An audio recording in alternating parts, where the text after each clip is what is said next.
اے مغرب دی فرض دی کتنی رکعتاں پڑھ دے ہو؟ 7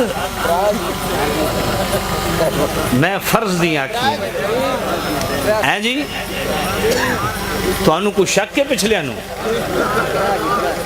کتنی رکعتاں؟ 4 3 پڑھ دے ہو؟ اچھا پکی گل ہے 4 رکعتاں کدی سوچے نہیں بھئی یا 2 پڑھیے یہ 4 پڑھیے یہ 3 لکے مسئلہ یہ 3 لکے مسئلہ شارح بخاری امام قسطلانی مواہب اللدنیہ شریف میں لکھتے ہیں کہ اللہ کے نبی داؤد علیہ السلام نے مغرب کی 4 رکعتوں کی نیت کی تیسری پہ بیٹھ گئے مغرب کی 3 رکعتیں ہم کیوں پڑھتے ہیں؟ یہ آپ کے لیے خاص پوائنٹ ہے مغرب کی 3 رکعتیں ہم کیوں پڑھتے ہیں؟ بھئی 4 نہیں پڑھتے 2 نہیں پڑھتے یہ 3 کیوں پڑھتے ہیں؟ تو شارح بخاری امام قسطلانی مواہب اللدنیہ شریف میں لکھتے ہیں داؤد علیہ السلام نے مغرب کی 4 رکعتوں کی نیت کی تیسری پہ بیٹھ گئے سلام پھیر دیا احساس ہوا غلطی ہوئی ہے دوبارہ پڑھ لوں کھڑے ہوئے پڑھنے کے لیے اللہ نے فرمایا داؤد کیا کرنے لگا ہے؟ مالک غلطی ہو گئی یہ دوبارہ پڑھنے لگا ہوں فرمایا جس محبت سے تو نے 3 پڑھی اب قیامت تک ہر کوئی 3 ہی پڑھے گا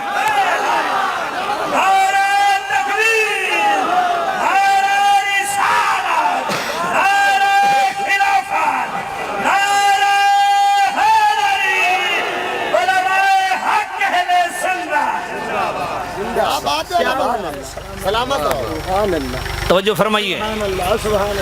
میں کہ طواف بھی میں ملے آتے وہ بھی نبی دی ادا تو میں کہ جلے میں طواف شروع کرن لگا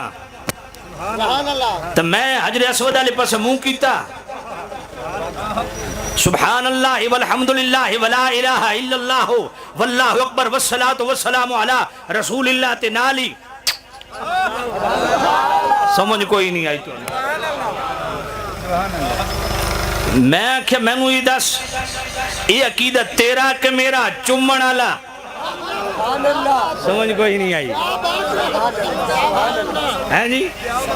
میں کہ میں نے تو ڈھونڈے بھی توڑا کچھ کو نہیں ملیا حجر اسود تو میں کہ میں حجر اسود نو ہاتھ بھی نہیں لایا پرو کھلو کے وہ اتنا دوروں کھلو کے ایکے وے میں کو حجر اسود اتھے وے میں اتھے وہاں تو میں میں ہاتھ کر کے پہ چمنا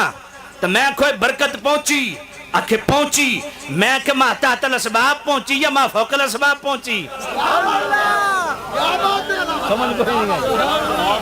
کہتے ہیں مدد ہوتی ہے اسباب کے تحت تو ماں تحت الاسباب تو مدد ہو سکتی ہے ماں فوق الاسباب میں کیا ہونی تھے تحت الاسباب ہے یا فوق الاسباب ہے او جناب او حجر اسود تے میں تھے تے ہنج کر کے پہ چمنا میں کوئی برکت ملتی پئی ہے آکھے ملتی پئی ہے میں کملیا جو اتنی دوروں پتھر دی برکت ملتی ہے تے اتنے دوروں مصطفیٰ دی کیوں نہیں ملتی